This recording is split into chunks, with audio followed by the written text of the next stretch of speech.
அனைவருக்கும் வணக்கம். இன்னைக்கு நாம காணொலியில பார்க்கக்கூடிய தலைப்பு பேச்சாளர்களுக்கான தகுதிகள். ஒரு பேச்சாளர் அப்படின்னா அவருக்கு என்னென்ன தகுதிகள்லாம் இருக்கணும், எப்படி அந்த பேச்சாளர் பேசணும், ஒரு பேச்சை பேசுறதுக்கு முன்னாடியும் மேடையில பேசும் போதும் அவர் என்னென்னலாம் கடைபிடிக்கணும் அப்படிங்கிறத நாம பார்க்க போறோம். ஒரு பேச்சாளர் பேசும்போது அவருக்கு ஆர்வம் இருக்கும். ஒரு தலைப்பை பத்தி பேசணும் அப்படின்னா அந்த தலைப்பை ஒரு செய்தி அவருக்கு தெரிஞ்சிருக்கணும். அதை முதல்ல பேசுறதுக்கு ஆர்வம் இருக்கணும். ஒரு இடத்துக்கு 10 மணிக்கு போய் பேசணும் அப்படின்னா 10:30க்கு போய்க்கலாம், இல்லை 11 மணிக்கு போய்க்கலாம், எதுக்கு பேசிக்கிட்டு அப்படின்னு இருக்கக்கூடியவங்களுக்கு ஆர்வம் வராது. ஒரு பேச்சாளர் அப்படின்னாலே எல்லா விஷயத்திலையும் எல்லாத்தையும் தெரிஞ்சுக்கக்கூடிய ஒரு மதிநுட்பம் நிறைந்தவரா அவர் இருக்கணும். அப்பதான் அவரால் பேச முடியும். எல்லா விஷயத்தையும் ஆர்வத்தோட கற்றுக்கிட்டாருன்னா அவரு 10 பேருக்கு ஒரு விஷயத்த சொல்ல முடியும். அப்ப முதல் தகுதியா இருக்க வேண்டியது ஆர்வம். அடுத்தது தன்னம்பிக்கை.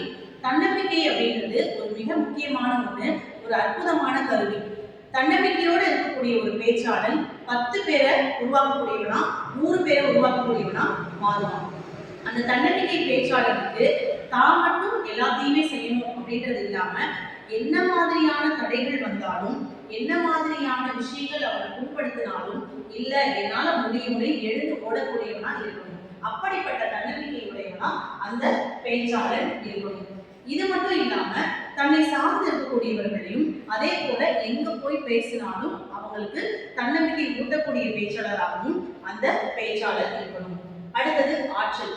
எதையும் வேகமாக கற்றுக்கொள்ளக்கூடிய ஆற்றல், நல்ல பேசக்கூடிய ஆற்றல், நல்ல கற்றுக்கொள்ளக்கூடிய ஆற்றல், எதிலையுமே ஒரு ஆர்வமாக சமயோகித புத்தியோட சூழ்நிலை அறிவோட எல்லாவற்றையும் எளிதாக கற்றுக்கொள்ளக்கூடிய ஒரு தகுதியாக இந்த பேச்சாளர் இருக்கணும். அந்த ஆற்றல் அப்படின்ற ஒரு அற்புதமான விஷயத்த அவர் கற்று வச்சுக்கணும். இல்லை அப்படின்னா எல்லா விஷயத்திலையுமே அவர் ரொம்ப சோம்பேறியா நாளைக்கு செஞ்சுக்கலாம் அப்படின்னு அவர் கடத்திக்கிட்டே இருந்தார் அப்படின்னா அந்த ஆற்றல் அவரை எங்க கொண்டு போய்விடும் அப்படின்னா ரொம்ப பின்னணிக்கு தள்ளி விட்டோம். அதனால இந்த ஆற்றல் அப்படிங்கிறது மிக முக்கியமான ஒரு தகுதியா பார்க்கப்படுது. அடுத்தது கற்பனை ஆற்றல். கற்பனை ஆற்றல் இல்லை அப்படின்னா பேச்சாளரால எந்த ஒரு விஷயத்தையும் முழுமையா செய்ய முடியாது. கற்பனா சக்தி அப்படிங்கிறது ஒவ்வொரு மனிதருக்கும் எப்படி நம்ம கைவிரல்கள் ஒவ்வொன்றும் தனித்தனியா இருக்கோ அதே போல நம்மளுடைய மூளை ஒவ்வொன்றும் தனித்தனியா இயங்கக்கூடியது. இந்த மனிதர்கள் ஒவ்வொருக்குமே கற்பனையானது அறிவை போல கொட்டக்கூடியதா இருக்கும். ஒவ்வொரு விதமான கற்பனையும் மனிதனுக்கு அவனுடைய சிந்திக்கும் திறனை தூண்டக்கூடியதா இருக்கு. ஒரு கவிஞன் ஒரு மழையை பத்தி எழுதுறான் அப்படின்னா அவனுக்கு ஒரு விதமான கற்பனை தோணும். ஒரு பேச்சாளர் எழுதும் போது அவனுக்கு வேற மாதிரி தோணும். அதே போல ஒரு மாணவன் எழுதுறான் அப்படின்னா அவனுக்கு வேற மாதிரியான கற்பனை தோணும். அப்போ இந்த பேச்சாளர் அப்படிங்கிறது எந்த ஒரு விஷயத்தை கேள்விப்பட்டாலும் எந்த ஒரு விஷயத்தை வாசிச்சாலும் அதை தாண்டி இருக்கக்கூடிய கற்பனை சக்தி அப்படின்ற ஒண்ண அவரு வளர்த்துக்கிட்டார் அப்படின்னா அந்த தகுதி அவரை மேலோக்கி கொண்டு போகும். அடுத்து ஒரு பேச்சாளருக்கு மிக முக்கியமான ஒண்ணு உச்சரிப்பு. பேசும் பொழுது மொழி நடைய கையாளணும், நல்ல ஏற்ற இறக்கத்தோட பேசணும், குரல் வளத்தோட இருக்கணும். உச்சரிக்கக்கூடிய மொழி நடை, எழுத்து நடை, சொல் வளம் இது எல்லாமே இருக்கணும். இதுக்கு அவர் நிறைய பயிற்சிகள் எடுத்துக்கலாம், முயற்சி செஞ்சு பார்க்கலாம், தன்னைத்தானே பேசிக்கலாம், கண்ணாடி முன்னு பேசலாம், சூழல்களோட நண்பர்களோட எல்லாரோடையும் சேர்ந்து அவர் பேசி பார்த்துக்கலாம். உச்சரிப்பு அப்படின்றது மிக முக்கியம். உச்சரிப்பு சரியில்லை அப்படின்னா பார்வையாளர்கள் என்ன செய்ய மாட்டாங்க, கவனிக்க மாட்டாங்க, எழுந்து போயிடுவாங்க. அதனால ஒரு பேச்சாளருடைய குரல் தான் என்ன செய்யும், பார்வையாளர்களை கட்டி போடும். அறிஞர் அண்ணாவுடைய குரலும் கலைஞர் கருணாநிதியினுடைய குரலும் இன்னும் நம்ம கேட்டுக்கிட்டே இருக்கு அப்படின்னா அவங்களுடைய உச்சரிப்பை நாம சொல்லலாம். சாலமன் பாப்பையாவையும் இதுக்கு உதாரணமா சொல்லலாம். ஏனென்றால் இவர்கள் எல்லாம் நல்ல குரல் வளத்தால மக்களுடைய மனசுல இடம் பிடிச்சிருக்காங்க அப்படின்னு நம்ம சொல்ல முடியும். அடுத்தது நினைவாற்றல்.